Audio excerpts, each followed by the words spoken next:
അസ്സലാമു അലൈക്കും വറഹ്മത്തുള്ളാഹി.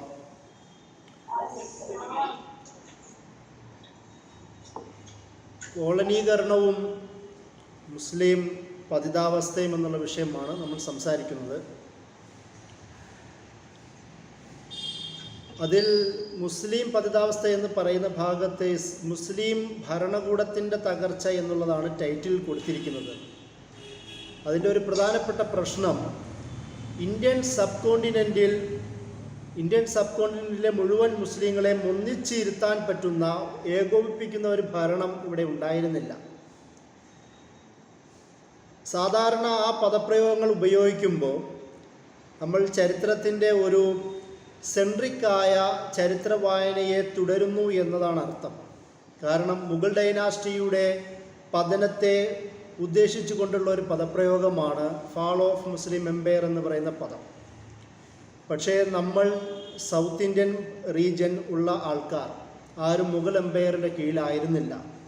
കേരളം തന്നെയും കേരളത്തിലെ ഏക ഒരു മുസ്ലിം ഡൈനാസ്റ്റി ആയിരുന്ന അറക്കൽ ഡൈനാസ്റ്റിയും അതുപോലും അതിൻ്റെ അധികാരം നഷ്ടപ്പെടുന്നത് ബ്രിട്ടീഷ് സാമ്രാജ്യത്തിൻ്റെ തന്നെ വരവോടുകൂടിയാണെന്ന് നമുക്ക് വ്യക്തമായി അറിയാൻ പറ്റും. അതുപോലെ തന്നെ സൗത്ത് ഇന്ത്യയിലെ വിവിധ ഭാഗങ്ങൾ, ഇവിടെ ചെന്നൈയിലെ മദ്രാസ് കേന്ദ്രീകരിച്ചിട്ടുള്ള നവാബുമാർ, ആർക്കോട്ട് നവാബുമാരുടെ ഭരണം അത് തന്നെ നഷ്ടപ്പെടാനുള്ള പ്രധാനപ്പെട്ട കാരണം ബ്രിട്ടീഷ് സാമ്രാജ്യമാണ്. അതുപോലെ തന്നെ പട്ടോഡി ഭരണകൂടങ്ങൾ, ടിപ്പു സുൽത്താൻ്റെ ഭരണകൂടങ്ങൾ, ലിയാഖത്ത് അലി ഖാൻ്റെ മകൻ ടിപ്പു സുൽത്താൻ്റെയും ഭരണകൂടങ്ങൾ, പിന്നീട് ബീജാപ്പൂർ അടക്കമുള്ള ഷാഹി ഡൈനാസ്റ്റി അടക്കമുള്ള വിവിധ ഹൈദരാബാദ്, ആന്ധ്രയിലടക്കമുള്ള വിവിധ മുസ്ലിം ഡൈനാസ്റ്റികളെല്ലാം ഇവയെല്ലാം മുഗൾ ഭരണവുമായി പ്രത്യേകിച്ച് ബന്ധവുമൊന്നും ഉണ്ടായിരുന്നില്ല എന്നതാണ് നമ്മൾ ആദ്യം മനസ്സിലാക്കേണ്ട ഒരു വസ്തുത. കാരണം മുസ്ലിം ഡൈനാസ്റ്റി, മുസ്ലിം എംപയർ എന്ന് പറയുമ്പോൾ അത് മുഗൾ സാമ്രാജ്യത്വം മാത്രമായി വരികയും മുഗൾ സാമ്രാജ്യത്വത്തിൻ്റെ പതനം അത് മുസ്ലിം രാഷ്ട്രീയ പതനത്തിൻ്റെ പ്രധാന ഉദാഹരണമായി മാറുകയും ചെയ്യുന്ന ഒരു വായന അത് സെൻട്രൽ പെരിഫറൽ വായനയുടെ പ്രധാനപ്പെട്ട ഒരു ഉദാഹരണമാണ്. അതുകൊണ്ടാണ് നമ്മൾ ആ ഒരു തരത്തിൽ ഞാൻ ഒരു ചർച്ചയെ ആദ്യം സമീപിച്ചത് തന്നെ. അപ്പോൾ മുസ്ലിം പതനം എന്ന് പറയുന്നത് അത് തുടങ്ങുന്നത് ഡൽഹി സൽത്തനത്തിന് ശേഷം പിന്നീട് മുഗൾ ഡൈനാസ്റ്റികൾ രൂപപ്പെടുകയും അതിൻ്റെ കൂടെ തന്നെ സൗത്ത് ഇന്ത്യയിലെ വിവിധ മുസ്ലിം ഭരണകൂടങ്ങളൊക്കെ ഉണ്ടാവുകയും ചെയ്യുന്നു. ഇതിൻ്റെ മുഴുവനുമുള്ള പതനത്തെയാണ് മുസ്ലിം എംപയറുകളുടെ പതനമെന്നോ മുസ്ലിം ഡൈനാസ്റ്റികളുടെ പതനമെന്നോ നമ്മൾ മനസ്സിലാക്കേണ്ടത്. ഇതിനെല്ലാം അവസാനത്തെ ആണിക്കൽ, ഇവരുടെ എല്ലാം അധികാരത്തിൻ്റെ ആണിക്കൽ അടിക്കുന്നത്, എല്ലാം നശിപ്പിച്ച് കളയുന്നത് ബ്രിട്ടീഷ് സാമ്രാജ്യത്വമാണ് എന്നതിൽ പ്രത്യേകിച്ച് സംശയങ്ങളൊന്നുമില്ല. അത് ഇപ്പോൾ നമ്മൾ അറക്കൽ ഡൈനാസ്റ്റി ആവട്ടെ, നവാബുമാരുടെ സൗത്ത് ഇന്ത്യയിലെ ടിപ്പു സുൽത്താൻ്റെ ഭരണകൂടങ്ങളാവട്ടെ, അല്ലെങ്കിൽ ബാക്കിയുള്ള എല്ലാ മുസ്ലിം സൽത്തനത്തിൻ്റെ ചെറുതും വലുതുമായ സൽത്തനത്തിൻ്റെ എല്ലാം പതനം ബ്രിട്ടീഷുകാരുടെ കയ്യിൽ നിന്ന് തന്നെയാണ് തുടങ്ങുന്നത്. അത് ആ ഒരു ധാരണ മനസ്സിൽ വെച്ചുകൊണ്ട് വേണം നമ്മുടെ ചർച്ചയിലേക്ക് ആദ്യമായി പ്രവേശിക്കാൻ. പിന്നീട് ഇതിൻ്റെ പ്രധാനപ്പെട്ട കാരണങ്ങളിലേക്ക് നമുക്ക് കടക്കേണ്ടതുണ്ട്. എങ്ങനെയാണ് ഈ തകർച്ചയ്ക്ക് നേരിടുന്നത്? നമ്മൾ ആദ്യം മനസ്സിലാക്കേണ്ടത് ഈ ഭരണകൂടമെല്ലാം സ്വതന്ത്രമായ ഭരണകൂടങ്ങൾ സ്ഥാപിച്ചവരാണ്. അവർക്കാർക്കും പരസ്പര ഒരു ബന്ധങ്ങൾ ഉണ്ടായിരുന്നില്ല. നമ്മൾ ആദ്യം മനസ്സിലാക്കേണ്ടത് നമ്മുടെ കേരളത്തിൽ തന്നെ പോർച്ചുഗീസ് അധിനിവേശം ഉണ്ടാവുമ്പോൾ അതിന് റെസിസ്റ്റൻസ് എന്ന രീതിയിൽ സാഹിത്യങ്ങൾ രചിച്ച ഇവിടുത്തെ മുസ്ലിങ്ങളെയും ഹിന്ദുക്കളെയും അടക്കം അവരെ ഇൻസ്പയർഡ് ചെയ്ത പണ്ഡിതന്മാരായ മഖ്ദൂം കുടുംബം തന്നെയും അവർ കേരളത്തിലെ ആൾക്കാർക്ക് പ്രചോദനം കൊടുക്കുന്ന അതേ സമയം തന്നെ ബീജാപ്പൂർ സുൽത്താനെ ഡെഡിക്കേറ്റ് ചെയ്യുന്ന ഒരു സാഹചര്യം കൂടി നമുക്ക് കാണുവാൻ കഴിയും. അപ്പോൾ ആ ഒരു തരത്തിലുള്ള ബന്ധം സഹായിക്കുമെന്നുള്ള ധാരണയിലായിരുന്നു അതുണ്ടായിരുന്നത്. അതുപോലെ തന്നെ ബ്രിട്ടീഷുകാർക്കെതിരെ ടിപ്പു സുൽത്താൻ അടക്കമുള്ള ആൾക്കാർ ഉസ്മാനി ഖിലാഫത്തുമായി ബന്ധപ്പെട്ടുള്ള ശ്രമം നടത്തുന്നുണ്ട്. അതിനു മുമ്പ് അറക്കൽ ഡൈനാസ്റ്റിയിലെ അറക്കൽ ബീവി ഉസ്മാനി ഖിലാഫത്തിന് കത്തയക്കുന്നുണ്ട്. ഇവർക്കെതിരെ ഡച്ചാർക്കും പിന്നീടുള്ള ഇമ്പീരിയലിസ്റ്റുകൾക്കെതിരെ സഹായവും സാമ്പത്തിക സൈനിക സഹായവും ആവശ്യപ്പെട്ടുകൊണ്ട്. അപ്പോൾ അവർക്കൊന്നും പുറത്തുള്ള ഡൈനാസ്റ്റികൾക്കൊന്നും ഇവരെ സഹായിക്കാൻ പറ്റാത്ത തരത്തിലുള്ള ഒരു സാഹചര്യവും കൂടിയായിരുന്നു അന്ന്.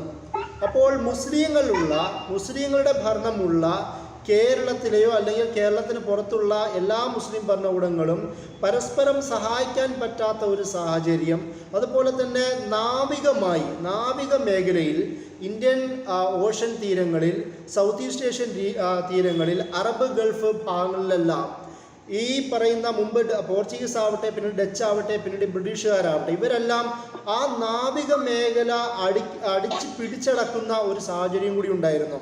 നിങ്ങൾ ചരിത്രത്തിലേക്ക് പോകുമ്പോൾ ഇന്തോനേഷ്യൻ അറബ് ഭാഗത്തൊക്കെയും ഈ ഇൻവേഡേഴ്സ് വിളിച്ചിരുന്ന മുസ്ലിം ലേക്ക് എന്നായിരുന്നു. കാരണം മുസ്ലിങ്ങൾ നമുക്കറിയാം, നമ്മുടെ മരക്കാർ ഫാമിലി അടക്കമുള്ള നിരവധി സൈനിക തലവന്മാർ, നാവിക മേഖലയിലെ തലവന്മാരെല്ലാം അധികാരം അടക്കി വാണുന്ന പ്രദേശങ്ങളാണ് ഇന്തോനേഷ്യൻ ഭാഗങ്ങൾ, ഈ സൗത്ത് ഈസ്റ്റ് ഏഷ്യൻ ഭാഗങ്ങൾ, അറേബ്യൻ ഗൾഫ് തീരങ്ങളെല്ലാം. അതുകൊണ്ട് തന്നെ ഇവർ മുസ്ലിം ലേക്ക്, മുസ്ലിം തടാകം, മുസ്ലിം പുഴ ആ രീതിയിലൊക്കെയാണ് വിശേഷിപ്പിച്ചിരുന്നത്.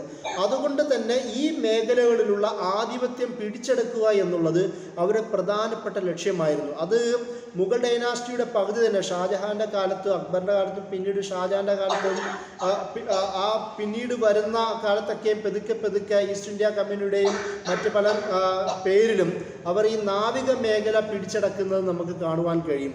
നാവിക മേഖല പിടിച്ചടക്കുന്നതോടുകൂടി സംഭവിക്കുന്നത് സാമ്പത്തികമായ സോഴ്സിൻ്റെ നല്ലൊരു ശതമാനം ഭാഗം അവിടെ നിന്ന് പോവുകയാണ്. അതുപോലെ തന്നെ സൈനിക വിന്യാസങ്ങളുടെ ശ്രമങ്ങൾ ഇല്ലാതായി തീരുകയാണ്. അപ്പോൾ ഈ ഒരു പരിശ്രമം കൂടി അവരുടെ മുസ്ലിങ്ങളുടെ ഒരു പരമാധികാരം, ഈ നാവികമേലുള്ള കടൽമേലുള്ള പരമാധികാരം ഇല്ലാതാവുവാൻ പ്രധാനപ്പെട്ട കാരണമായി മാറിയിരുന്നു.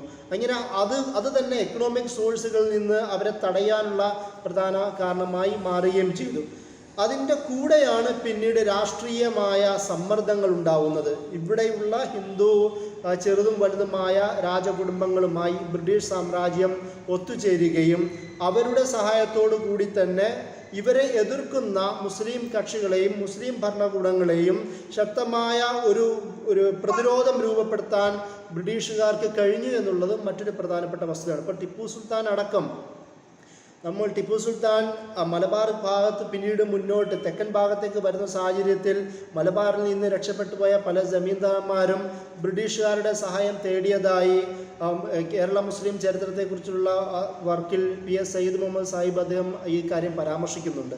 ഇങ്ങനെയുള്ള ജമീന്ദാർമാരുടെ കൂട്ടുകെട്ടുകൾ, ബ്രിട്ടീഷുമാരുമായിട്ടുള്ള കൂട്ടുകെട്ടുകൾ, നാട്ടുരാജാക്കന്മാരുടെ ബ്രിട്ടീഷുകാരുമായിട്ടുള്ള കൂട്ടുകെട്ടുകൾ, പലപ്പോഴും ഈ ബന്ധങ്ങളെല്ലാം സ്വമനസാലെ തന്നെ ആവണമെന്നില്ല.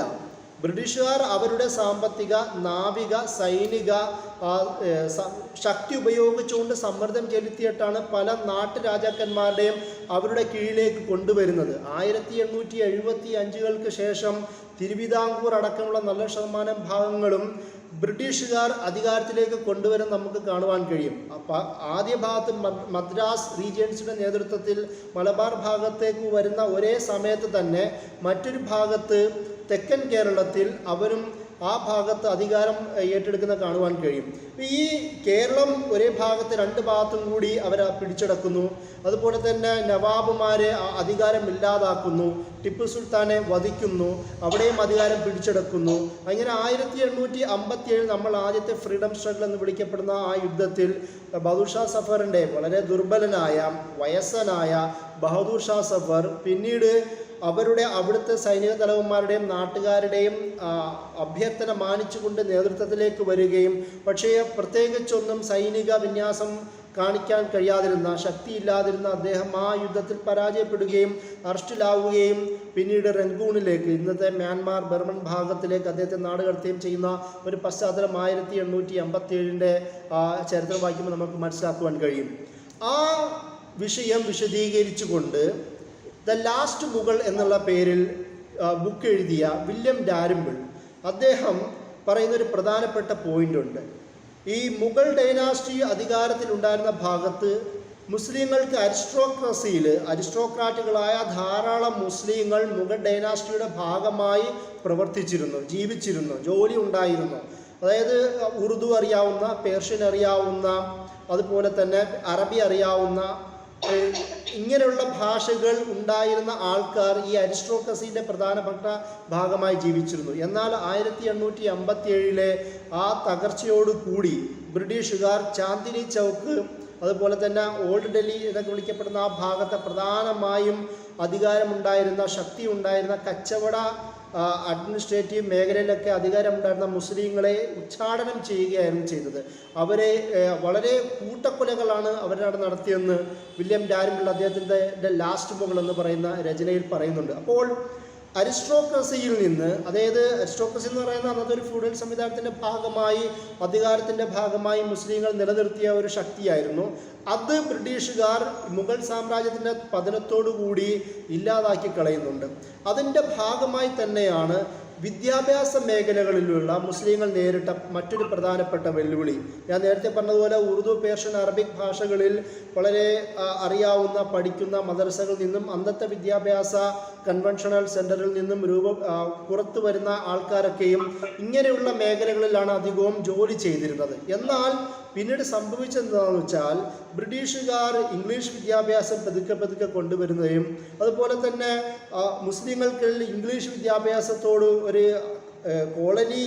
കോളനിവൽക്കരണത്തിൻ്റെ മീഡിയം എന്ന നിലയിലുള്ള ഒരു വെറുപ്പും ഉണ്ടായിരുന്നു എന്ന് നമുക്കറിയാൻ കഴിയും. കേരളത്തിൽ തന്നെ ഇംഗ്ലീഷിനെ ഒരു ജഹന്നമിൻ്റെ, നരകത്തിൻ്റെ ഭാഷയായി ചിത്രീകരിക്കുന്നത് പോലും നമ്മൾ ഇംഗ്ലീഷ് വിദ്യാഭ്യാസത്തോടുള്ള എതിർപ്പ് എന്നതിൻ്റെ അപ്പുറം അതൊരു കോളനിവൽക്കരണത്തോടു കൂടിയിട്ടുള്ള ഒരു എതിർപ്പും കൂടിയാണെന്ന് മനസ്സിലാക്കേണ്ടതുണ്ട്. അതായത് ആധുനിക വിദ്യാഭ്യാസത്തോടുള്ള എതിർപ്പ് എന്നതിൻ്റെ അപ്പുറം അതിൻ്റെ കൂടെ തന്നെയും അതൊരു കോളനിവൽക്കരണത്തിൻ്റെ, ഒരു ഇമ്പീരിയലിസത്തിൻ്റെ, ഒരു കൊളോണിസ്റ്റ് ഇൻവേഡേഴ്സിൻ്റെ സ്വഭാവത്തോടിനുള്ള എതിർപ്പും കൂടിയാണ് എന്ന് നമുക്ക് ചരിത്രത്തിൽ നോക്കുമ്പോൾ മനസ്സിലാക്കാൻ കഴിയുന്ന ഒരു വസ്തുതയാണ്. അപ്പോൾ ഈ ഒരു സ്വഭാവം പിന്നീട് അതിൻ്റെ ആഫ്റ്റർ എഫക്റ്റ് ഉണ്ടാവുന്നത് ഈ ഗവൺമെൻറ് ജോബുകളിൽ, അതുപോലെ തന്നെ അരിസ്റ്റോക്രസി തന്നെ അടക്കമുള്ള വിവിധ വകുപ്പുകളിൽ, വിവിധ പ്രമുഖ തസ്തികകളിലെല്ലാം മുസ്ലിങ്ങൾക്ക് അല്ലാത്തവർക്ക് ജോലി ലഭിക്കുകയും ഭാഷാടിസ്ഥാനത്തിൽ തന്നെ പിന്തള്ളപ്പെടുകയും ചെയ്യുന്ന ഒരു സാഹചര്യം ചരിത്രത്തിൽ സംഭവിച്ചതും മുസ്ലിങ്ങളെ വിദ്യാഭ്യാസപരമായി പിന്നോക്കാവസ്ഥയിലേക്ക് കൊണ്ടുപോകുന്നതിൽ പ്രധാന കാരണമായി മാറി എന്നുള്ളതും കൂടി നമ്മൾ മനസ്സിലാക്കേണ്ടത്. അങ്ങനെ നാവിക മേഖലകളിൽ, അധികാരത്തിൻ്റെ മേഖലകളിൽ, വിദ്യാഭ്യാസത്തിൻ്റെ മേഖലയിൽ, അതിൻ്റെ ഭാഗമായി ജോലിയുടെ മേഖലകളിലെല്ലാം മുസ്ലിങ്ങൾ പിന്നീട് മാറ്റപ്പെട്ടു പോയി അല്ലെങ്കിൽ പിന്തള്ളപ്പെട്ടു പോയി എന്നുള്ളതും പ്രധാനപ്പെട്ട ചരിത്രമാണ്. അതിൻ്റെ കൂടെ നമ്മൾ മനസ്സിലാക്കേണ്ടത് ഈ കോളനിവൽക്കരണത്തിനെതിരെ ഒരു ഓപ്പോസിഷൻ എന്ന രീതിയിൽ മുസ്ലിങ്ങൾ പല രീതിയിൽ പ്രവർത്തിച്ചിട്ടുണ്ട്. ബ്രിട്ടീഷ് സാമ്രാജ്യത്തിന് മുമ്പ് നമ്മൾ നേരത്തെ പരാമർശിച്ച മഖ്ദൂം ഫാമിലികൾ, സൈനുദ്ദീൻ മഖ്ദൂം ഒന്നാമൻ്റെ തഹ്രീറുൽ അഹ്ലുൽ ഈമാൻ അല അബ്ദത്തി സുൽബാൻ എന്ന് പറയുന്ന റെസിസ്റ്റൻ്റ് ലിറ്ററേച്ചർ, പ്രതിരോധ സാഹിത്യം എന്ന് പറയുന്നത് കോളനിവൽക്കരണത്തിൻ്റെ ഭാഗമായി മുസ്ലിങ്ങൾക്കിടയിൽ രൂപപ്പെട്ട പ്രധാനപ്പെട്ട ഒരു സംഭാവനയാണ്. അതാണ് ഞാൻ നേരത്തെ പറഞ്ഞ തഹ്രീറുൽ അഹ്ലുൽ ഈമാൻ അല അബ്ദത്തി സുൽബാൻ എന്ന് പറയുന്ന രചന. അദ്ദേഹത്തിൻ്റെ തന്നെ പേരക്കുട്ടിയായിരുന്ന സൈനുദ്ദീൻ മഖ്ദൂം രണ്ടാമൻ്റെ തുഹഫത്തുൽ മുജാഹിദീൻ എന്ന് പറയുന്ന രചനയും റെസിസ്റ്റൻ്റ് സാഹിത്യത്തിൻ്റെ ഒരു പ്രധാനപ്പെട്ട ഭാഗമാണ്. പിന്നീട് നമുക്കറിയാം ഖാദിയും മുഹമ്മദ് ഉമർ ഖാദിയും പിന്നീട് മമ്പുറം തങ്ങന്മാരും, പ്രത്യേകിച്ച് സയ്യിദ് അലവി തങ്ങളും സയ്യിദ് ഫസൽ പൂക്കോയ തങ്ങളും, പിന്നീട് ഉസ്മാനിയ ഖിലാഫത്തിൻ്റെ തന്നെ പ്രധാനപ്പെട്ട പൊളിറ്റിക്കൽ അഡ്വൈസറായി മാറിയ സയ്യിദ് ഫസൽ, പിന്നീട് പാഷയായി മാറിയ സയ്യിദ് ഫസൽ പൂക്കോയ തങ്ങൾ പോലും അവരുടെ രചനകളിലൂടെ ഒരു റെസിസ്റ്റൻ്റ് സാഹിത്യം, ലിറ്ററേച്ചർ ഈ കോളനിവൽക്കരണത്തിൻ്റെ ഒരു റിയാക്ഷൻ എന്ന നിലയിൽ അവർക്ക് ഉണ്ടാക്കുവാൻ കഴിഞ്ഞു എന്നുള്ളതും കൂടി നമ്മുടെ ഈ കൊളോണിയലിസം, മുസ്ലിങ്ങളുടെ എൻഗേജ്മെൻ്റ് എന്ന രീതിയിൽ ചർച്ച ചെയ്യേണ്ട, പരിഗണിക്കേണ്ട, പ്രസ്താവിക്കേണ്ട പ്രധാനപ്പെട്ട ഒരു വസ്തുത കൂടിയാണ്. ആ ഒരു ഭാഗമെന്ന നിലയിലാണ് രണ്ട് പ്രധാനപ്പെട്ട ശക്തികൾ ഈ നോർത്ത് ഇന്ത്യൻ ഭാഗത്ത് രൂപപ്പെട്ടു. അതിലൊന്ന് ബംഗാൾ കേന്ദ്രീകരിച്ചുണ്ടായിരുന്ന ഹാജി ഷരിയത്തുള്ള എന്ന പ്രധാനപ്പെട്ട പണ്ഡിതൻ്റെ നേതൃത്വത്തിലുള്ള ഫറായിസി മൂവ്മെൻ്റ് എന്ന് പറയുന്ന പ്രസ്ഥാനം. അതും ഒരു ഓപ്പോസിഷണൽ മൂവ്മെൻ്റ് ആയി രൂപപ്പെട്ടതാണ്, റെസിസ്റ്റൻ്റ് മൂവ്മെൻ്റ് ആയിരുന്നു. അതും കോളനിവൽക്കരണത്തിൻ്റെ എതിരെ സംസാരിച്ചുകൊണ്ട് ബ്രിട്ടീഷുകാരെ എതിർക്കുകയും അതേപോലെ തന്നെ മുസ്ലിങ്ങളെ സോഷ്യലി റിലീജിയസ്ലി എംപവർ ചെയ്യുന്ന ഒരു മൂവ്മെൻ്റായി ഫറായിസി മൂവ്മെൻറ്റ് വരികയും ചെയ്യുന്നുണ്ട്. ശരിയത്തിൻ്റെ അപ്ലിക്കേഷൻ ജീവിതത്തിൽ വേണം, അത് ഉറപ്പായി നടപ്പിലാക്കണം എന്ന് പറയുന്നതാണ്. അതുകൊണ്ടാണ് ഫറായിദി എന്നതുകൊണ്ടാണ്, അതിൽ നിന്നാണ് ഫറായിസി എന്ന് ഇംഗ്ലീഷിൽ ഉച്ചരിക്കുന്നത്. മറ്റൊന്നാണ് ത്വരീഖ മുഹമ്മദിയ എന്നറിയപ്പെടുന്ന അല്ലെങ്കിൽ ബറേൽവി മൂവ്മെൻറ്റ് എന്ന് വിളിക്കപ്പെടുന്ന സയ്യിദ് അഹമ്മദ് ബറേൽവി ഷഹീദ്, അതുപോലെ തന്നെ ഷാ ഇസ്മായിൽ ഷഹീദ് എന്ന പ്രധാനപ്പെട്ട 2 പണ്ഡിതന്മാരുടെ നേതൃത്വത്തിൽ ബറേൽവി, പെഷവാർ, സിന്ധ് കേന്ദ്രീകരിച്ച് രൂപപ്പെട്ട ബറേൽവി മൂവ്മെൻറ്റ്, അല്ലെങ്കിൽ അവരെ ത്വരീഖ മുഹമ്മദിയ എന്നും വിളിക്കുന്നുണ്ട്.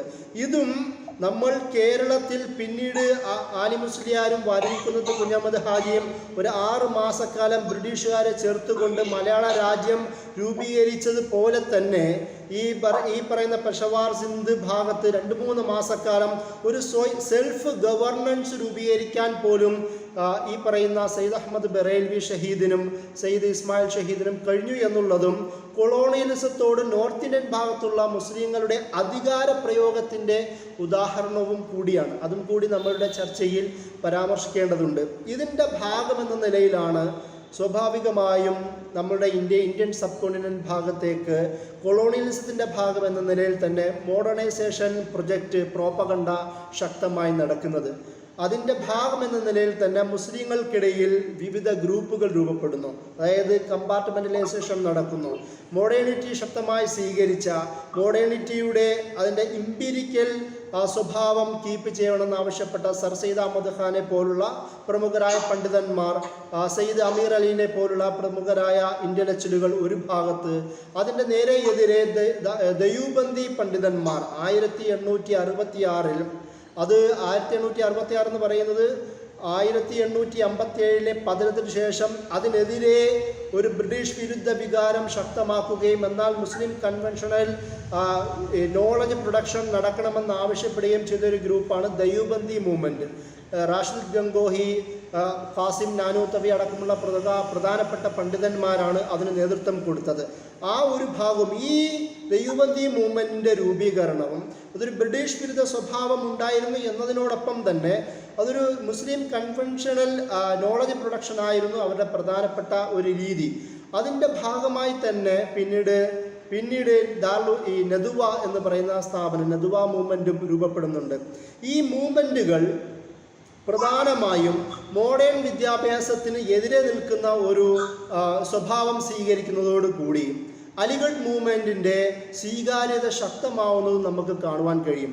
സർ സയ്യിദ് അഹമ്മദ് ഖാനിൻ്റെ ചിന്ത അത് എഡ്യൂക്കേഷനിസ്റ്റ് എന്ന നിലയിൽ വളരെ പരിഗണന അർഹിക്കേണ്ട ഒരു സ്ഥാനമാണ് എന്ന് നമ്മൾ മനസ്സിലാക്കേണ്ടതുണ്ട്. കാരണം പ്രോ ബ്രിട്ടീഷ് ആണ് എന്നത് സംശയമില്ല.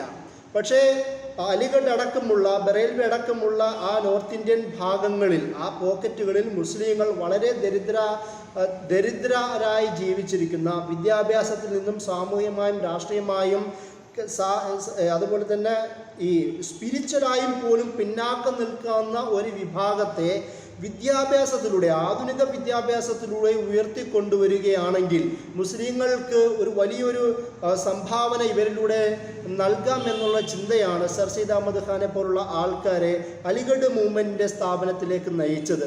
പക്ഷേ പിന്നീട് മുസ്ലിം സമൂഹത്തിൽ തന്നെ ഒരു പ്രോവർബ് പോലെ രൂപപ്പെട്ട ഒരു പദപ്രയോഗമാണ്, ദീന് വേണമെങ്കിൽ നദുവേ അടക്കമുള്ള സ്ഥാപനങ്ങൾ പോവാം, ദുനിയാവ് വേണമെങ്കിൽ അത് അലിഗഡിൽ പോവാം എന്നൊരു വാക്ക് തന്നെ രൂപപ്പെട്ടു. പക്ഷേ അലിഗഡിൽ പോകുന്നവർക്ക് ദീൻ ലഭിക്കുകയില്ല, നദുവ ദാറുലും പോകുന്ന ഭാഗത്ത് ദുനിയാവ് ലഭിക്കുകയില്ല എന്ന രീതിയും, എന്നാൽ അതിൻ്റെ ഒരു കൗണ്ടർ എഫക്റ്റ് എന്ന രീതിയിൽ ആ ഒരു വർത്തമാനം മുസ്ലിം സമൂഹത്തിൽ പ്രചാരം ലഭിക്കുകയും ചെയ്തിരുന്നു. അപ്പോൾ ഇങ്ങനൊരു സാഹചര്യമാണ്. അപ്പം മോഡേണിറ്റി, ബ്രിട്ടീഷുകാരുടെ വരവ്, അവരുടെ കൊളോണിസത്തിൻ്റെ ഭാഗമായി തന്നെ മോഡേണൈസേഷൻ പ്രൊജക്റ്റ് ഉണ്ടാവുക, മുസ്ലിങ്ങൾക്കിടയിൽ ഈ ഒരു വിഘടനം രൂപപ്പെടുക, അതിൻ്റെ ഭാഗമായി തന്നെ മുസ്ലിങ്ങൾക്കിടയിൽ തിയോളജിക്കലി മോഡേണിറ്റി ശക്തമായി സ്വാധീനം ചെലുത്തുന്ന ഒരു സാഹചര്യം കൂടി രൂപപ്പെട്ടു. സർ സയ്യിദ് അഹമ്മദ് ഖാനിൻ്റെ തഫ്സീറുണ്ട്. അദ്ദേഹം നമ്മുടെ കേരളത്തിലെ പ്രധാനപ്പെട്ട മുഫസ്സിറിൽ ഒരാളാണല്ലോ CN അഹമ്മദ് മൗലവി. നിങ്ങൾ അദ്ദേഹത്തിൻ്റെ തഫ്സീറുകൾ ശ്രദ്ധിക്കുകയാണെങ്കിൽ എങ്ങനെ മോഡേണിറ്റി, എങ്ങനെ ഇൻ്റലക്റ്റ്, റാഷണാലിറ്റി തഫ്സീറുകളിൽ സ്വാധീനം ചെലുത്തി എന്ന് നമുക്ക് മനസ്സിലാക്കുവാൻ കഴിയും. ഇതിൻ്റെ ഒരു ഭാഗമെന്ന നിലയിൽ വേറൊരു കാര്യം മനസ്സിലാക്കേണ്ടത്, തിയോളജി എന്നത് മോഡേണിറ്റിയുമായി ഒരുപാട് കണക്ഷനുണ്ട്. ഈ ആധുനിക മോഡേണിറ്റിയെ പണ്ഡിതന്മാർ പറയുന്നത് ഇൽമുൽ കലാം അൽ ജദീദ് എന്നാണ്. ആധുനിക ഇൽമുൽ കലാം എന്നാണ് മോഡേണിറ്റിയെ ഫസലുർ റഹ്മാൻ അടക്കമുള്ള പാകിസ്ഥാനി സ്കോളേഴ്സൊക്കെ വിശദീകരിക്കുന്നത്. ആധുനിക ഇൽമുൽ കലാം അൽ ജദീദ്. അപ്പോൾ കാരണം ഈ ഇൽമുൽ കലാം എന്ന് പറയുന്ന ചർച്ച മുഅ്തസിലി, അശ്വരി, മാതുരിദി പോലുള്ള ആൾക്കാർ റേഷണൽ ഉപയോഗിച്ച്, ലോജിക്ക് ഉപയോഗിച്ചുകൊണ്ടുള്ള വിശദീകരണമായിരുന്നല്ലോ നടത്തിയിരുന്നത്. അതുതന്നെയാണ് മോഡേണിറ്റിയും ചെയ്തത്. അതുകൊണ്ട് തന്നെ സർ സയ്യിദ് അഹമ്മദ് ഖാനെ പോലുള്ള മുസ്ലിം പണ്ഡിതന്മാർ അവരുടെ തഫ്സീറുകളിൽ ഈ റാഷണാലിറ്റി ഉപയോഗിക്കുകയും മോജിസത്ത് എന്ന പ്രത്യേക ആ ഒരു പദവിയെ ഇല്ലാതാക്കുകയും, നമുക്കറിയാവുന്ന കഥകളുണ്ടല്ലോ, സുലൈമാൻ നബി അലൈഹി ഇസ്ലാമിൻ്റെ ആ പക്ഷി ഇഫ്രീത്തിൻ്റെ കഥ, അതുപോലെ തന്നെ സിംഹാസനം കൊണ്ടുവരുന്ന സംഭവങ്ങളെല്ലാം അതൊക്കെ വളരെ നാച്ചുറലാണ്. അവിടെ ജിന്നില്ല, അല്ലെങ്കിൽ ആ പക്ഷിയല്ല സുലൈമാൻ നബി അലൈഹി ഇസ്ലാമിനോട് സംസാരിക്കുന്നത് ഒരു മനുഷ്യനാണ് എന്ന രീതിയിലൊക്കെ നമ്മൾ മോജിസത്ത് എന്ന് കരുതുന്ന വർത്തമാനത്തെയൊക്കെ നിരാകരിക്കുന്ന രീതിയിലേക്ക് സർ സയ്യിദ് അഹമ്മദ് ഖാനെ പോലുള്ള ആൾക്കാർ തിയോളജിക്കലി മാറി എന്നുള്ളതും മോഡേണിറ്റിയുടെ, കോളനിവൽക്കരണത്തിൻ്റെ മറ്റൊരു ഒരു ആഫ്റ്റർ എഫക്റ്റും കൂടിയായിരുന്നു എന്നുള്ളതാണ്. അതുപോലെ തന്നെ സയ്യിദ് അമീർ അലീനെ പോലുള്ള ഈ നിയമവിദഗ്ധർ ശരീഅത്ത് കൂടുതൽ കാലാനുസൃതമായി വായിക്കണമെന്നും വിവർത്തനം ചെയ്യണമെന്നും വിശദീകരിക്കണമെന്ന് പറയുകയും, അതുപോലെ തന്നെ ഈ ബഹുഭർത്തൃത്വം, ഈ ഡ്രസ് കോഡ് പോലുള്ള വിഷയങ്ങളെ മാറ്റിവെക്കണമെന്നൊക്കെ പറഞ്ഞ ആൾക്കാരാണ്. അപ്പം ആ ഒരു തരത്തിൽ ഈ ശരീഅത്തിനോട് പോലുമുള്ള മറ്റൊരു കാഴ്ചപ്പാട് മോഡേണിറ്റിയുടെ ഭാഗമായി, കോളനിവൽക്കരണത്തിൻ്റെ ഭാഗമായി തന്നെ മുസ്ലിം ഇൻ്റലക്ച്വലുകൾക്കിടയിൽ ശക്തമാവാനും അത് പ്രധാനപ്പെട്ട കാരണമായി. ആ ഒരു പശ്ചാത്തലത്തിലാണ് നമ്മളുടെ ശരീഅത്തിൻ്റെ കോഡിഫിക്കേഷൻ ഉണ്ടാവുന്നത്. ഇന്നത്തെ ശരീഅത്തിൻ്റെ കോഡിഫിക്കേഷൻ പ്രധാനപ്പെട്ട സോഴ്സ് ഫത്താവ ആലംഗീരിയാണ്, നമുക്കെല്ലാവർക്കും അറിയാം. പക്ഷെ പിന്നീട് ബ്രിട്ടീഷുകാർ 1900-ൻ്റെ തുടക്കത്തിലും പിന്നീട് അങ്ങോട്ടും സ്വന്തമായ ഒരു മുസ്ലിം പേഴ്സൺ ലോ എന്ന് പറയുന്ന ഒരു സംവിധാനമൊക്കെ രൂപീകരിക്കുകയും മുസ്ലിങ്ങളെ 4-5 വിഷയങ്ങളിൽ, ത്വലാഖ്, വിവാഹം, അതുപോലെ തന്നെ അനന്തരാവകാശ നിയമങ്ങൾ, ചാരിറ്റി, വഖഫ് സ്വത്ത് പോലുള്ള ചില വിഷയങ്ങളിലേക്ക് മാത്രം ശരീഅത്ത് ഒതുക്കുകയും ചെയ്യുന്ന ഒരു സാഹചര്യത്തിലേക്ക് ശരീഅത്ത് മാറുന്നതും മുസ്ലിങ്ങൾക്ക് ഇത് മാത്രമായി ശരീഅത്ത് മാറുകയും ചെയ്യുന്ന ഒരു ചരിത്ര പശ്ചാത്തലം ഉണ്ടാക്കുന്നത് ഈ കോളനിവൽക്കരണത്തിൻ്റെ മറ്റൊരു ആഫ്റ്റർ എഫക്റ്റും കൂടിയാണ്. ഈ ഒരു സാഹചര്യത്തിലാണ് 1900-ങ്ങൾക്ക് ശേഷം ഈ ഖിലാഫത്ത് മൂവ്മെൻറ്റിൻ്റെ സംഭവം ഉണ്ടാവുന്നത്. ഖിലാഫത്ത് മൂവ്മെൻറ്റ് കോളനിവൽക്കരണത്തിൻ്റെ പശ്ചാത്തലത്തിൽ തന്നെയാണ് നമുക്കറിയാം. ആ ഒരു സാഹചര്യത്തിൽ ഒരു ഹിന്ദു മുസ്ലിം സമന്വയം കോളനിവൽക്കരണത്തിലൂടെ സംഭവിക്കുന്നു എന്നുള്ളതാണ് ഖിലാഫത്ത് മൂവ്മെൻറ്റിൻ്റെ പ്രധാനപ്പെട്ട ഒരു പോയിന്റ്. അത് നമുക്ക് കേരളത്തിൽ കാണാൻ പറ്റുന്ന പോലെ വാര്യൻകുന്നത്തിൻ്റെ സൈനിക തലവന്മാരായും അദ്ദേഹത്തിൻ്റെ ഭടന്മാരുമായും അനുയായികളായും ഒരുപാട് നോൺ മുസ്ലിം സഹോദരന്മാരുടെ മെമ്പർഷിപ്പ് പോലും അതിൻ്റെ ആ സമന്വയത്തിൻ്റെ ഉദാഹരണമാണ്. ഖിലാഫത്ത് മൂവ്മെൻറ്റ് പോലും കേരളത്തിലെ തന്നെ വിവിധ ദേശീയ നേതാക്കൾ ഇതുമായി ചേർത്ത് പ്രവർത്തിക്കുന്നത് പോലും ഈ കോളനിവൽക്കരണ കാലഘട്ടത്തിൽ ഡിവൈഡ് ആൻഡ് റൂൾ എന്ന് പറയുന്ന ബ്രിട്ടീഷ് സാമ്രാജ്യത്തിൻ്റെ പോളിസിയെ ചെറുത്ത് നിന്ന ഒരു കൗണ്ടർ റവല്യൂഷനും കൂടിയാണ് ഖിലാഫത്ത് മൂവ്മെൻറ്റ് എന്നും കൂടി നമ്മൾ മനസ്സിലാക്കണം. പിന്നീട് അത് തകർന്നു പോയി എന്നത് വേറെ കാര്യമാണെങ്കിൽ പോലും ഒരു കുറച്ച് കാലത്തേക്കെങ്കിൽ പോലും അത് കേരളത്തിലെ അല്ലെങ്കിൽ കേരളത്തിന് പുറത്തുമുള്ള മുസ്ലിങ്ങൾക്കും ദേശീയ നേതാക്കൾക്കും ആ ഒരു വികാരം നിലനിർത്താൻ കഴിഞ്ഞു എന്നുള്ളതാണ് പ്രധാനപ്പെട്ട ഒരു പ്രത്യേകത. പിന്നീട് ഈ കോളനിവൽക്കരണത്തിൻ്റെ ഭാഗമായി തന്നെ മുസ്ലിങ്ങൾക്കിടയിൽ ശക്തമായ മറ്റൊരു പ്രധാനപ്പെട്ട വിഷയം ദേശീയതാവാദങ്ങളാണ്. മുസ്ലിം ലീഗിൻ്റെ ഉദയം, അതിനുശേഷം മുസ്ലിം നാഷണലിസം എന്ന് പറയുന്ന ഒരു ചിന്ത മുസ്ലിങ്ങൾക്കിടയിൽ രൂപപ്പെട്ടു. മൗലാന മൗദൂദി അദ്ദേഹത്തിൻ്റെ രചനകൾ അത് വളരെ വിശദമായി കൈകാര്യം ചെയ്യുന്നുണ്ട്. മൗലാന മൗദൂദിയുടെയും മറിയം ജമീലയുടെയും തന്നെ ഒരു കറസ്പോണ്ടൻസിൻ്റെ ഒരു കളക്ഷൻ നമുക്ക് കാണുവാൻ കഴിയും. Correspondence between Maulana Maududi and Maryam Jameela എന്ന് പറയുന്നതാണ് ആ രചനയുടെ പേര്. അതിൽ മൗലാന മൗദൂദിയും മറിയം ജമീലയും മുസ്ലിം സമൂഹത്തിൽ കോളനിവൽക്കരണത്തിൻ്റെ ഭാഗമായി തന്നെ ഉണ്ടായ ദേശീയതാവാദങ്ങൾ, അതുപോലെ തന്നെ സെക്ടേറിയനിസം, കമ്മ്യൂണലിസം, മോഡേണിറ്റിയുടെ ഇൻഫ്ലുവൻസ് അടക്കമുള്ള വിവിധ വിഷയങ്ങൾ ആ രചനയിൽ ഇവരുടെ കത്തിടപാടുകൾ സംസാരിക്കുന്നത് നമുക്ക് കാണുവാൻ കഴിയും. അത് മൗലാന മൗദൂദി പ്രധാനമായി ഊന്നുന്നത് മുസ്ലിം നാഷണലിസം എന്ന് പറയുന്ന മുസ്ലിം ലീഗ് തന്നെ അവരുടെ തന്നെ പ്രൊഡ്യൂസ് ചെയ്ത ഒരു ചിന്തയാണ്. അതിൻ്റെ പ്രധാനപ്പെട്ട അപജയങ്ങളെ, പ്രശ്നങ്ങളെ മൗലാന മൗദൂദി ആ രചനയിൽ കൈകാര്യം ചെയ്യുന്നുണ്ട്. അതുപോലെ തന്നെ സോഷ്യലിസത്തെ ഏറ്റെടുക്കുന്ന ഒരാവശ്യം, നോൺ അൺഇസ്ലാമിക് ചിന്താധാരകളെ പൊളിറ്റിക്കൽ ഐഡിയോളജിയായി ഏറ്റെടുക്കുവാൻ മുസ്ലിങ്ങളെ പ്രേരിപ്പിച്ചത് ഈ കോളനിവൽക്കരണത്തിൻ്റെ മറ്റൊരു ബൈ പ്രൊഡക്റ്റാണ് എന്നും കൂടി നമ്മൾ മനസ്സിലാക്കേണ്ടതുണ്ട്. അതുപോലെ അത് മാത്രമല്ല, കോളനിവൽക്കരണത്തിൻ്റെ കാലത്ത് ഒരു ശരിയായ ഇസ്ലാമിക പെർസ്പെക്റ്റീവ് കാത്തു സൂക്ഷിച്ച പല പണ്ഡിതന്മാരും പിൽക്കാലത്ത് ശക്തമായ ദേശീയവാദികളായി മാറിയതും ഇതിൻ്റെ മറ്റൊരു ഉദാഹരണമാണ്. അതിൽ ഏറ്റവും നല്ല ഉദാഹരണമാണ് അബുൽ കലാം ആസാദ്. അബുൽ കലാം ആസാദിന് അമീറെ ഹിന്ദ് എന്ന് പറയുന്ന ഒരു ഘട്ടമുണ്ട്. 2 ജീവിത ഘട്ടമാണ് അബുൽ കലാം ആസാദിനുള്ളത്. അതിലൊന്ന്, അദ്ദേഹത്തിന് തന്നെ അമീറെ ഹിന്ദ് എന്ന് പറയുന്ന ഒരു സംഘടന അദ്ദേഹം രൂപീകരിച്ചിരുന്നു. അതിൽ ഒരുപാട് പ്രവർത്തകരെയും ദഅവത്തിനായും ഇസ്ലാഹിനായും അദ്ദേഹം കൈകാര്യം ചെയ്തിരുന്നു. പിന്നീട് അതിൽ നിന്ന് മാറുകയും ഒരു ഇന്ത്യൻ ദേശീയതയുടെ വക്താവായി തീരുകയും ദേശീയ നേതാവായി മാറുകയും ഒരു ദേശീയ മുസ്ലിം, നാഷണൽ മുസ്ലിം എന്ന് പറയുന്ന പൊസിഷനിലേക്ക് മാറുകയും അതിനുശേഷം സുൽഹെ കുൽ എന്ന് പറയുന്ന എല്ലാ മതങ്ങളുടെയും ഒരു ഏകോപനം എന്ന രീതിയിലുള്ള ചർച്ചകൾ രൂപീകരിക്കുകയും ചെയ്യുന്നതായി മൗലാന മൗദൂദി അദ്ദേഹത്തിൻ്റെ ഞാൻ നേരത്തെ പറഞ്ഞ കറസ്പോണ്ടൻസിൽ ഇതേപോലെ രേഖപ്പെടുന്നത് കാണുവാൻ കഴിയും. എന്നാൽ അതേ സമയം തന്നെ മുൻകാലങ്ങളിൽ ശക്തനായ ദേശീയ വക്താവായിരുന്ന ആൾക്കാർ പിന്നീട് ഒരു യൂണിവേഴ്സൽ ഇസ്ലാമിക് പെർസ്പെക്റ്റീവിലേക്ക് മാറുന്നതും ഈ കൊളോണിയലിസത്തിൻ്റെ മറ്റൊരു ഉദാഹരണമാണ്. അതിൻ്റെ നല്ലൊരു ഉദാഹരണമാണ് അല്ലാമ ഇഖ്ബാൽ. സാരെ ജഹാൻ സെ അച്ഛ ഹിന്ദുസ്ഥാൻ ഹമാര എന്ന് പറയുന്ന ശക്തമായ ബ്രിട്ടീഷ് വിരുദ്ധ വികാരം നിലനിർത്തുന്ന, സ്വദേശത്തോട് വല്ലാത്ത പ്രേമം കാണിക്കുന്ന ആ രചന എഴുതിയ ആളാണ് അല്ലാമ ഇഖ്ബാൽ. പിന്നീട് യൂറോപ്പിൽ പോയി വന്നതിന് ശേഷം ആ ദേശീയതാവാദത്തിനപ്പുറം നിന്നുകൊണ്ട് ഒരു യൂണിവേഴ്സൽ ഇസ്ലാമിനെ കുറിച്ച് സംസാരിച്ചത് എന്ന് നമുക്ക് നോക്കുമ്പോഴാണ് അതിൻ്റെ ഈ ഒരു കോളനിവൽക്കരണം ഇന്ത്യൻ സബ് കോണ്ടിനെൻറ്റിലെ മുസ്ലിം പണ്ഡിതന്മാരെ ഏതൊക്കെ രീതിയിൽ ചിന്തിക്കാൻ പ്രേരിപ്പിച്ചു എന്ന് നമുക്ക് മനസ്സിലാക്കുവാൻ കഴിയുന്നത്.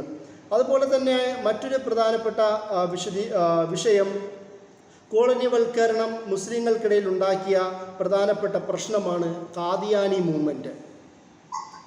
ഖാദിയാനി മൂവ്മെൻറ്റിൻ്റെ പേര് പറയാനുള്ള പ്രധാനപ്പെട്ട കാരണം ജിഹാദ് എന്നത് മുസ്ലിങ്ങൾക്കിടയിലെ ആൻറ്റി ബ്രിട്ടീഷ് സമീപനത്തിൻ്റെ പ്രധാന ഉപകരണമായിരുന്നു. ആ ജിഹാദ് വികാരമുണ്ടാവുന്നത് ഈമാനിൽ നിന്നാണെന്ന് മുസ്ലിങ്ങൾക്ക് നന്നായി അറിയാമായിരുന്നു. അതുകൊണ്ട് തന്നെ ജിഹാദി വികാരത്തെ കെടുത്തിക്കളയുക എന്നുള്ള ഒരു ഉദ്ദേശത്താലാണ് ഈ ബ്രിട്ടീഷ് സാമ്രാജ്യത്തിൻ്റെ തന്നെ കീഴിൽ ഗുമസ്തപ്പണിയുണ്ടായിരുന്ന കുടുംബത്തിലെ മിർസ ഗുലാം അഹമ്മദ് ഖാദിയാനി എന്ന് പറയുന്ന ആൾക്ക് സർവ്വവിധ സാമ്പത്തിക, രാഷ്ട്രീയ, സാമൂഹിക സപ്പോർട്ടോടും കൂടി ഒരു പുതിയ നബിയായി രംഗപ്രവേശനം നൽകുവാൻ ബ്രിട്ടീഷ് സാമ്രാജ്യം സഹായിച്ചത്. ജിഹാദ് എന്ന് പറയുന്ന ആവേശത്തെ കെടുത്തിക്കളയുക എന്നുള്ളതാണ് പ്രധാനമായും മിർസ ഗുലാം അഹമ്മദ് ഖാദിയാനി ചെയ്തത് എന്ന് അദ്ദേഹത്തിൻ്റെ ചരിത്രത്തിൽ നമുക്ക് നോക്കുമ്പോൾ കാണുവാൻ കഴിയും. ജിഹാദിനെ കുറിച്ച് പറയുമ്പോൾ മറ്റൊരു പ്രധാനപ്പെട്ട പദപ്രയോഗം കൂടിയുണ്ട്, വഹാബി കോൺസ്പിരസി. വഹാബി ഗൂഢാലോചന എന്നാണ് ഇവർ ഈ ബ്രിട്ടീഷ് ഏജൻറ്റുകളായ പല ഇൻ്റലക്ച്വലുകളും രേഖപ്പെടുത്തിയ ഒരു പ്രധാനപ്പെട്ട പദപ്രയോഗം. 1857-59 കാലങ്ങളിലും പിന്നീടും ഉണ്ടായ പലവിധ റെസിസ്റ്റൻറ്റ് മൂവ്മെൻറ്റ്സ്, ഞാൻ നേരത്തെ പറഞ്ഞ ഫറായിദി മൂവ്മെൻറ്റ്, അതായത് ഹാജി ശരിയത്തുള്ളയുടെ ഫറായിദി മൂവ്മെൻറ്റ്, അതുപോലെ തന്നെ സയ്യിദ് അഹമ്മദ് ഷഹീദിൻ്റെയും ഷാ ഇസ്മായിൽ ഷഹീദിൻ്റെയും മുഹമ്മദിയ ബറേൽവി മൂവ്മെൻ്റ് എല്ലാം ഇവർക്കൊക്കെ ഒരു സലഫി അപ്രോച്ച് ഉണ്ട് എന്ന രീതിയിൽ പറഞ്ഞുകൊണ്ട് അവരൊക്കെ വഹാബി മൂവ്മെൻറ്റ് എന്ന രീതിയിൽ അവരെ ഒരു നെഗറ്റീവ് മീനിങ്ങോടുകൂടി ആ പദം ഉപയോഗിക്കാനും തുടങ്ങി. ആലോചിക്കേണ്ടത്, മനസ്സിലാക്കേണ്ടത്, സയ്യിദ് അഹമ്മദ് ഷഹീദും ഷാ ഇസ്മായിൽ ഷഹീദുമെല്ലാം നക്ഷബന്ദി ത്വരീഖത്തിൻ്റെ നേതൃത്വത്തിലുള്ളവരായിരുന്നു. നക്ഷബന്ദി ത്വരീഖത്തിൻ്റെ നേതൃത്വത്തിലുള്ളവരായിരുന്നു. ഷാ ഇസ്മായിൽ ഷഹീദ് എന്ന് പറയുന്നത് ഷാ വലിദ ദഹ്ലവിയുടെ പേരക്കുട്ടിയാണ്. നക്ഷബന്ദി ത്വരീഖത്തിൻ്റെ ഷെയ്ഖാണ്. ആ വിഭാഗത്തെയാണ് വഹാബികൾ എന്ന പേരിൽ ബ്രിട്ടീഷുകാർ മുദ്ര കുത്തിയത് എന്നും കൂടി മനസ്സിലാക്കുമ്പോഴാണ് ഈ പേര് ഏതൊക്കെ ടെർമിനോളജികൾക്ക് എന്തൊക്കെ പൊളിറ്റിക്സ് ഉണ്ട് എന്ന് നമുക്ക് മനസ്സിലാക്കുവാൻ കഴിയുന്നത്. അതിൻ്റെ ഭാഗമെന്ന നിലയിലാണ് ഖാദിയാനി മസ്അല പോലും മൗലാന മൗദൂദിയുടെ രചന പോലും അതിനോട് ചേർത്ത് വെക്കേണ്ടത്. അതുപോലെ തന്നെ സനാഉള്ള അമൃതസരിയുടെ ഈ ഖാദിയാനികൾക്കെതിരെയുള്ള പോരാട്ടം, മൗലാന മൗദൂദിയുടെ തന്നെ പാകിസ്ഥാന് ശേഷം ഈ കൊളോണിയലിസത്തിൻ്റെ ഒരു ആഫ്റ്റർ എഫക്റ്റ് ആണല്ലോ ഇന്ത്യയുടെ ഒരു ഡിവിഷൻ പോലും. ആ ഡിവിഷൻ്റെ ഭാഗമായി തന്നെ പാകിസ്ഥാനിൽ ഭരണഘടനാ പ്രക്ഷോഭം നടത്തുന്ന പശ്ചാത്തലത്തിൽ മൗലാന മൗദൂദി പോലും ചെയ്ത പ്രധാനപ്പെട്ട പ്രക്ഷോഭങ്ങളിൽ ഒന്ന് അത് ഖാദിയാനി മസ്അലയെ ഏറ്റെടുക്കുക എന്നുള്ളതായിരുന്നു. അതുപോലും അദ്ദേഹത്തിൻ്റെ വധത്തിലേക്ക് നയിച്ചു എന്നുള്ളതാണ്. ഞാനിവിടെ പറഞ്ഞു തന്ന പ്രധാനപ്പെട്ട കാരണം ജിഹാദി വികാരത്തെ ഇല്ലാതാക്കുക, ഈ ഇന്ത്യയിലുടനീളം, ഇന്ത്യൻ സബ് കോണ്ടിനെൻറ്റിലുടനീളം ബ്രിട്ടീഷുകാർക്കെതിരെ പോരാടിയിരുന്ന മുസ്ലിം മൂവ്മെൻറ്റുകളുടെ പ്രധാന വികാരമായ ജിഹാദിനെ മതപരമായി തന്നെ ചെറുക്കുക എന്നുള്ള ഉദ്ദേശത്തോടുകൂടി ബ്രിട്ടീഷുകാരുണ്ടാക്കിയതാണ് ഖാദിയാനി മൂവ്മെൻറ്റ് എന്നതാണ് നമ്മൾ മനസ്സിലാക്കുന്നത്. അപ്പോൾ മുസ്ലിം പതനത്തിലേക്ക് നയിക്കുക എന്നുള്ളതിന് അവരുപയോഗിച്ച തിയോളജിക്കലി തന്നെ ഒരു മാർഗമാണ് ഖാദിയാനി മൂവ്മെൻറ്റ് എന്നാണ് മനസ്സിലാക്കേണ്ടത്. അതുപോലെ തന്നെ 1871 സർ വില്യം വിൽസൺ ഹണ്ടർ എന്ന് പറയുന്ന ഒരു ബ്രിട്ടീഷ് ഇൻ്റലക്ച്വൽ, അദ്ദേഹത്തിൻ്റെ ദ ഇന്ത്യൻ മുസൽമാൻസ് എന്ന് പറയുന്ന ഒരു ബുക്കുണ്ട്.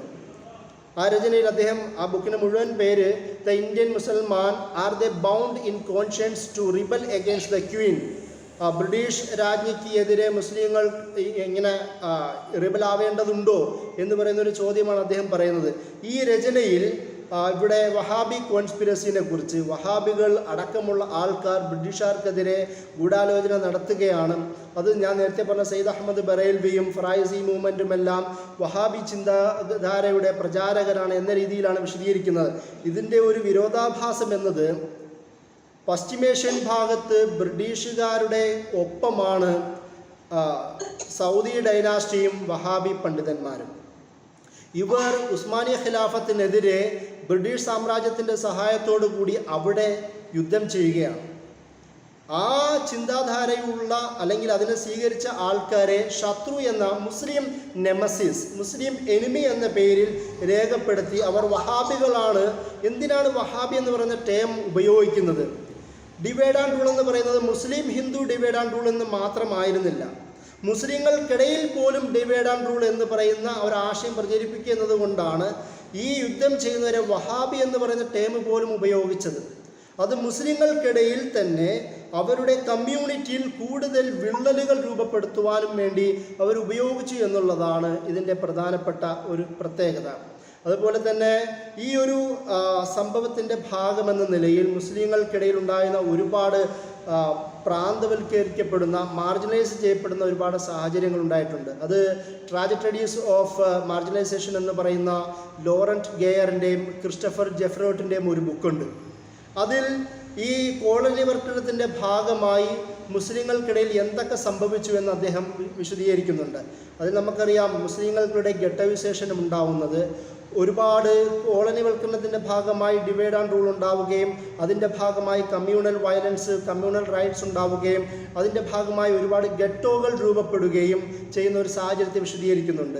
ഈ കമ്മ്യൂണൽ വയലൻസ് ഉണ്ടാവുന്നത്, കമ്മ്യൂണൽ റൈറ്റ് ഉണ്ടാവുന്നത് മുസ്ലിങ്ങൾക്ക് ശക്തമായി മുസ്ലിങ്ങൾ അധിവസിക്കുന്ന ഭാഗത്ത് അവരുടെ സാമ്പത്തിക രാഷ്ട്രീയ സോഴ്സുകളെ ഇല്ലാതാക്കുക എന്നുള്ളതാണ്. അതോടുകൂടി മുസ്ലിങ്ങൾ തെരുവിലേക്ക് അല്ലെങ്കിൽ ഓരോ ഘട്ടങ്ങളിലേക്ക് ഒതുക്കിപ്പെടുന്നു എന്നുള്ളതാണ്. ഇതിൻ്റെ ഒരു മറുപുറത്തെ ഈ ലോറൻറ്റ് ഗെയറും ക്രിസ്റ്റഫർ ജെഫ്ലോട്ടും വിശദീകരിക്കുന്നുണ്ട്. സെൽഫ് സെഗ്രിഗേഷൻ, സ്വന്തമായി തന്നെ ഗെറ്റോകൾ രൂപീകരിക്കുന്ന ഒരവസ്ഥ മുസ്ലിങ്ങളും ചെയ്തിരുന്നു. അത് ഇന്ന് നമുക്ക് കാണണമെങ്കിൽ അലിഗഡ് പോലുള്ള ഭാഗങ്ങളിലും ജാമിയ മില്ലിയ ഇസ്ലാമിയ അല്ലെങ്കിൽ ജാമിയ മില്ലിയ ഇസ്ലാമിയയുടെ ജാമിയ നറ ഓഖല ഭാഗങ്ങളിലും ചെന്ന് നോക്കിയാൽ മനസ്സിലാക്കാൻ കഴിയും. മുസ്ലിങ്ങൾ അവർ പറയുന്നത് ഒരു ഗുഡ് എൻവയോൺമെൻറ്റ്, ഒരു നല്ല സാമൂഹിക സാഹചര്യം രൂപപ്പെടണമെങ്കിൽ കമ്മ്യൂണിറ്റികൾ മാത്രമുള്ള ഒരു ഭാഗത്ത് ജീവിക്കുക എന്ന് പറയുന്ന ഒരു ചിന്ത മുസ്ലിങ്ങൾക്കിടയിൽ രൂപപ്പെടുവാനും കാരണമായി. ഇതിൻ്റെ ഭാഗമായി എന്താണ് സംഭവിച്ചത്? മുസ്ലിം എൻക്ലേവുകൾ, അബുൽ ഫസൽ എൻക്ലേവ് പോലുള്ള മുസ്ലിം എൻക്ലേവുകൾ മാത്രം രൂപപ്പെടുന്ന ഒരു സാഹചര്യമുണ്ടായി. ഇത് ഇതര സമൂഹമായിട്ടുള്ള ഒരു ഇടപെടലുകളിൽ നിന്ന് മുസ്ലിങ്ങളെ അകറ്റി.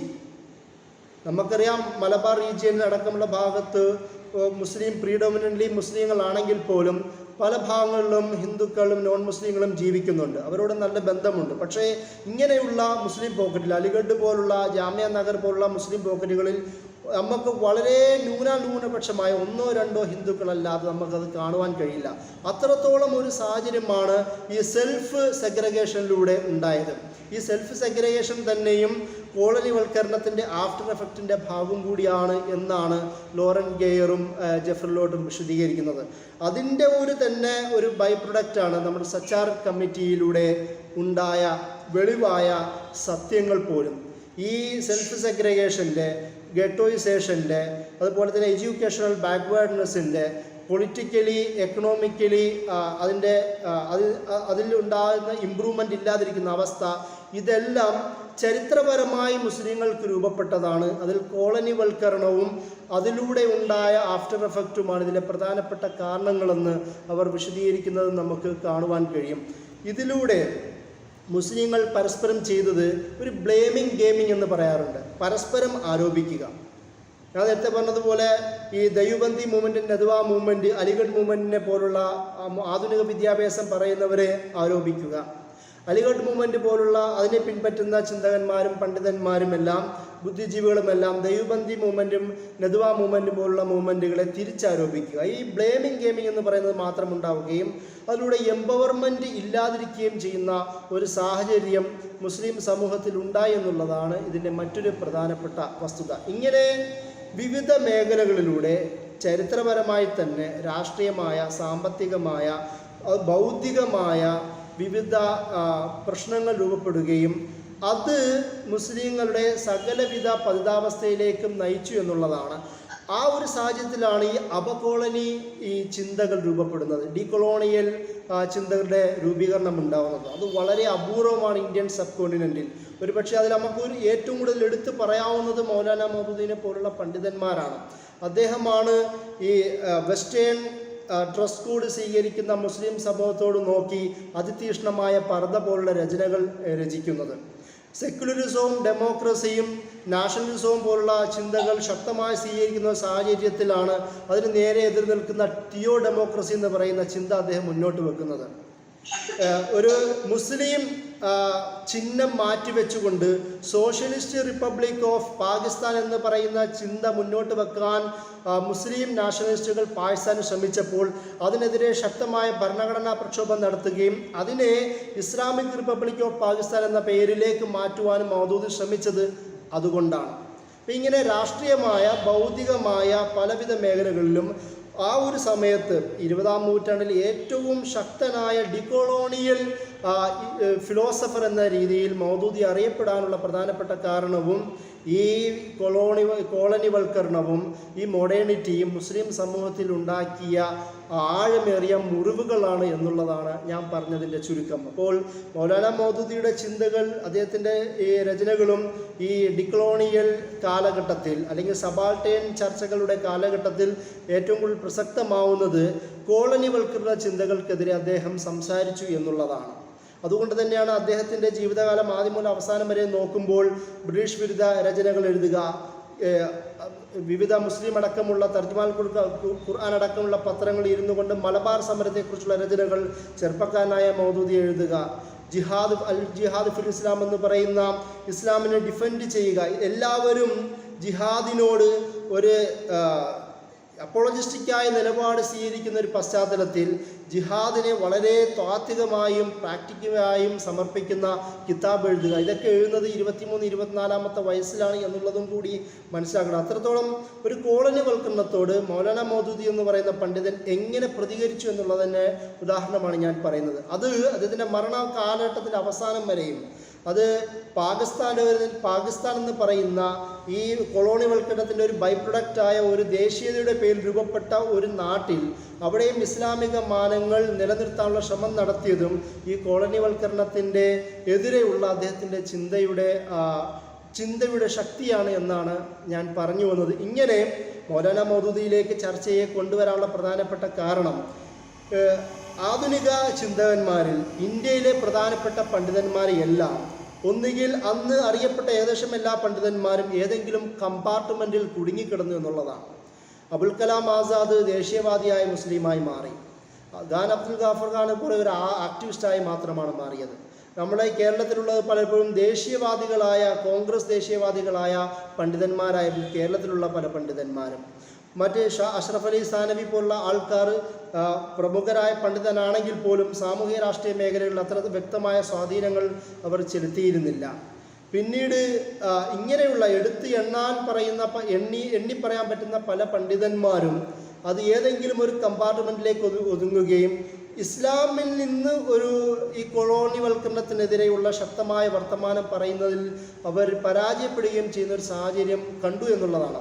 അവിടെയാണ് മൗലാന മൗദൂദി അടക്കമുള്ള അദ്ദേഹത്തെ പോലുള്ള പണ്ഡിതന്മാരുടെ ഒരു പ്രാധാന്യം ഈ ചർച്ചയിൽ വരുന്നത്. അപ്പോൾ മുസ്ലിങ്ങളുടെ പതനം എന്നത് അത് ഒരു സാമൂഹിക രാഷ്ട്രീയ യാഥാർത്ഥ്യം തന്നെയാണ്. പക്ഷെ അതേസമയം തന്നെ ഈ കോളനിവൽക്കരണത്തിൻ്റെ ഭാഗമായി തന്നെ ഒരു കൗണ്ടർ റെവല്യൂഷൻ തന്നെ ബൗദ്ധിക മേഖലകളിൽ രൂപപ്പെട്ടു എന്നുള്ളതാണ്. മുസ്ലിങ്ങൾക്കിടയിൽ ഞാൻ നേരത്തെ പറഞ്ഞതുപോലെ റെസിസ്റ്റൻസ് മൂവ്മെൻറ്റ് രൂപപ്പെടുന്നത്, റെസിസ്റ്റൻ്റ് ലിറ്ററേച്ചർ രൂപപ്പെടുന്നത്, ഇസ്ലാമിക പ്രസ്ഥാനങ്ങൾ രൂപപ്പെടുന്നത്, അതിലൂടെയുള്ള ഒരു വലിയ പ്രൊഡക്ഷൻ, നോളജ് പ്രൊഡക്ഷൻ രൂപപ്പെടുന്നതെല്ലാം ഇതിൻ്റെ കോളനിവൽക്കരണത്തിനെതിരെയുള്ള കൗണ്ടർ റെവല്യൂഷൻ്റെ ഭാഗമായി രൂപപ്പെട്ട പോസിറ്റീവ് വശങ്ങളും കൂടിയാണ്. ശാക്തികമായി എന്ന നിലയിൽ രാഷ്ട്രീയ സാമ്പത്തിക ശക്തികൾ മുസ്ലിങ്ങൾക്ക് നഷ്ടപ്പെട്ടെങ്കിൽ പോലും ഒരു ഇസ്ലാമിക ബൗദ്ധിക അടിത്തറ രൂപപ്പെടുത്തുന്നതിൽ കോളനിവൽക്കരണത്തിൻ്റെ ഭാഗമായി മുസ്ലിങ്ങൾക്ക് കഴിഞ്ഞിട്ടുണ്ട് എന്നാണ് ഞാൻ പറഞ്ഞത്. ഇത്രയും പറഞ്ഞുകൊണ്ട് ഞാൻ എൻ്റെ വാക്കുകൾ അവസാനിപ്പിക്കുകയാണ്. അസ്സലാമു അലൈക്കും വറഹ്മത്തുള്ളാഹി.